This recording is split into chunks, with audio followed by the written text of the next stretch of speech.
مکہ فتح ہونے کے بعد پورا عرب حیران تھا۔ جن لوگوں نے برسوں تک رسول اللہ صلی اللہ علیہ وسلم کی مخالفت کی وہ اب دیکھ رہے تھے کہ وہی کمزور سمجھے جانے والے مسلمان آج مکہ کے فاتح ہیں۔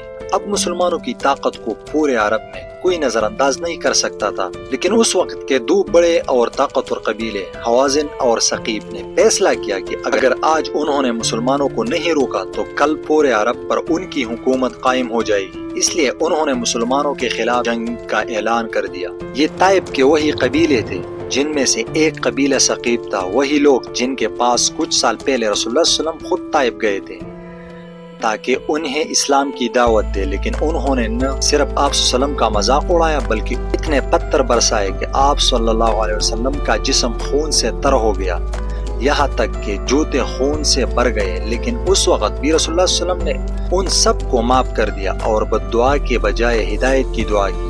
اب حالات بالکل بدل چکے تھے۔ مکہ فتح ہونے کے صرف 14 دن بعد رسول اللہ صلی اللہ علیہ وسلم نے 12,000 کا لشکر تیار کیا اور طائف کی طرف روانہ ہوئے۔ یہ مسلمانوں کی تاریخ کا سب سے بڑا لشکر تھا۔ بدر میں صرف 313 تھے، احد میں 700، لیکن اب مسلمانوں کے پاس 12,000 کا لشکر موجود تھا۔ حوازن اور ثقیف کے سردار مالک بن عوف نے اپنی فوج کو اکٹھا کیا۔ ایک عجیب حکم دیا کہ ہر سپاہی اپنی عورتوں اور بچوں کو بھی ساتھ لائے تاکہ کوئی میدان جنگ سے بھاگ نہ سکے۔ ان کی فوج نے مکہ اور طائف کے درمیان ایک وادی جیسے حنین کہا جاتا ہے وہ اپنا مورچہ بنایا۔ یہ وادی 2 اونچے پہاڑوں کے بیچ میں تھی۔ دشمن نے چھپ کر وہاں تیاری کر رکھی تھی۔ جب مسلمان صبح کے وقت حنین کی وادی میں داخل ہوئے تو پہاڑوں کے اوپر سے اچانک تیروں اور پتھروں کی بارش شروع ہو گئی۔ اتنی زبردست اور اچانک یلغار ہوئی کہ مسلمانوں کے صفیں ٹوٹنے لگے۔ جو نئے مسلمان فتح مکہ کے بعد شامل ہوئے تھے وہ اس اچانک حملے سے گھبرا گئے۔ وہ ابھی ایمان اور جہاد کے اصل روح کو پوری طرح نہیں سمجھے تھے۔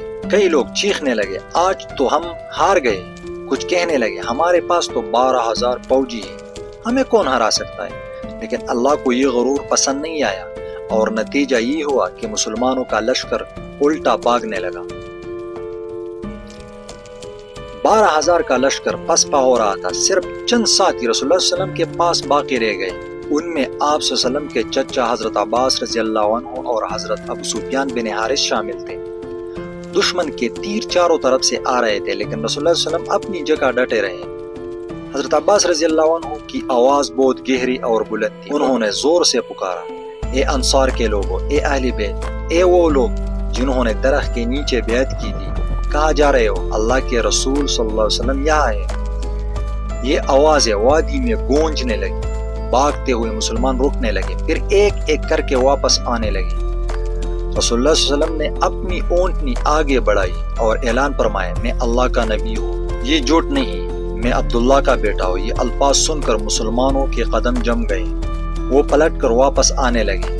تھوڑی ہی دیر میں مسلمانوں کی صفیں دوبارہ سنبھل گئی اور پھر انہوں نے پوری طاقت سے حوازن اور ثقیف پر حملہ کر دیا۔ دشمن کی صفیں ٹوٹ گئی اور وہ ہر طرف سے بھاگنے لگے۔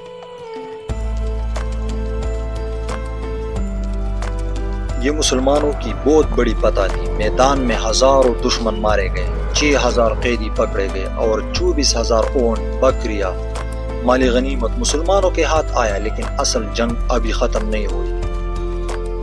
حوازن اور ثقیف قبیلے کے لوگ طائف کے مضبوط قلعے میں جا کر بند ہو گئے۔ مسلمانوں نے ان کا گھیراؤ کر لیا۔ حضرت خالد بن ولید رضی اللہ عنہ روز قلعے کے سامنے جا کر للکارتے اور کہتے، باہر نکلو اور ہم سے مقابلہ کرو، لیکن دشمن اتنا خوفزدہ تھا کہ ایک شخص بھی باہر آنے کی ہمت نہ کرتا۔ رسول اللہ صلی اللہ علیہ وسلم نے اعلان کیا کہ طائف کے جس غلام کو اسلام قبول کرنا ہے وہ مسلمانوں کے پاس آ جائے، اسے فوراً آزاد کر دیا جائے گا۔ یہ اعلان سن کر بہت سے غلام قلعے سے نکل کر مسلمان ہو گئے۔ مسلمانوں نے کئی دن تک قلعہ فتح کرنے کی کوشش کی، کٹافل استعمال کی، دیواروں کو توڑنے کی تدبیریں کی، لیکن قلعہ اتنا مضبوط تھا کہ وہ نہ ٹوٹ سکا۔ آخرکار رسول اللہ صلی اللہ علیہ وسلم نے فیصلہ کیا کہ اب مزید وقت ضائع کرنے کا فائدہ نہیں۔ آپ صلی اللہ علیہ وسلم نے لشکر کو واپس بلایا اور دعا کی، یا اللہ طائف کے لوگوں کو بھی اسلام کی دولت عطا فرما۔ مسلمان مکہ واپس آ گئے۔ یہاں ایک اور آزمائش سامنے آئی۔ مالی غنیمت کی تقسیم کا وقت آیا، رسول اللہ صلی اللہ علیہ وسلم نے مکہ کے ان لوگوں کو زیادہ حصہ دیا جو ابھی اسلام لائے تھے تاکہ ان کے دل اسلام کی طرف مائل ہوں۔ ابو سفیان کو 100 اونٹ دیے گئے، ان کے بیٹوں یزید اور معاویہ کو بھی 100 اونٹ ملے۔ اسی طرح دوسرے قریش کے سرداروں کو بھی بڑا حصہ دیا گیا۔ انصار کے کچھ لوگ یہ دیکھ کر پریشان ہوئے، انہوں نے کہا ہم نے تو ہر مشکل وقت میں رسول اللہ صلی اللہ علیہ وسلم کا ساتھ دیا، ہماری تلواروں سے ابھی تک قریش کا خون ٹپک رہا ہے اور اب یہ مال انہی کو دیا جا رہا ہے جو کل تک دشمن تھے۔ بعض نے یہ تک کہہ دیا کہ شاید رسول اللہ صلی اللہ علیہ وسلم اپنی قبیلے والوں کو زیادہ چاہتے ہیں۔ جب یہ بات رسول اللہ صلی اللہ علیہ وسلم کو پہنچی تو آپ صلی اللہ علیہ وسلم نے انصار کو جمع کیا۔ آپ صلی اللہ علیہ وسلم نے فرمایا، اے انصار، کیا تم نہیں تھے کہ اللہ نے میری وجہ سے تمہیں ہدایت دی؟ تم ایک دوسرے کے دشمن تھے، اللہ نے تمہیں بھائی بنا دیا۔ تم غریب تھے، اللہ نے تمہیں مالدار بنا دیا۔ انصار نے کہا یہ سب اللہ اور اس کے رسول کا احسان ہے۔ پھر آپ صلی اللہ علیہ وسلم نے فرمایا، اگر تم چاہو کہہ سکتے ہو کہ جب سب نے مجھے جھٹلایا تو تم نے میرے تصدیق کی، جب سب نے میرا ساتھ چھوڑا تو تم نے میرا ساتھ دیا، میں مکہ سے نکالا گیا تو تم نے مجھے اپنے گھروں میں جگہ دی۔ انصار یہ سن کر رو پڑے۔ پھر رسول اللہ صلی اللہ علیہ وسلم نے فرمایا، اے انصار، کیا تم یہ پسند نہیں کرتے کہ یہ لوگ اونٹ اور بکریاں لے جائے اور تم اللہ کے رسول کو اپنے ساتھ لے جاؤ؟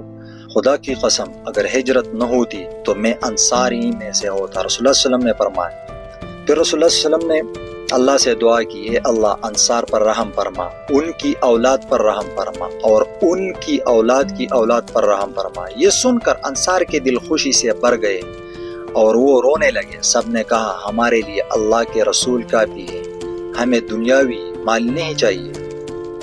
چند دن بعد رسول اللہ صلی اللہ علیہ وسلم مدینہ واپس تشریف لے گئے۔ اس فیصلے نے ہمیشہ کے لیے مدینہ کو اسلام کا مرکز بنا دیا۔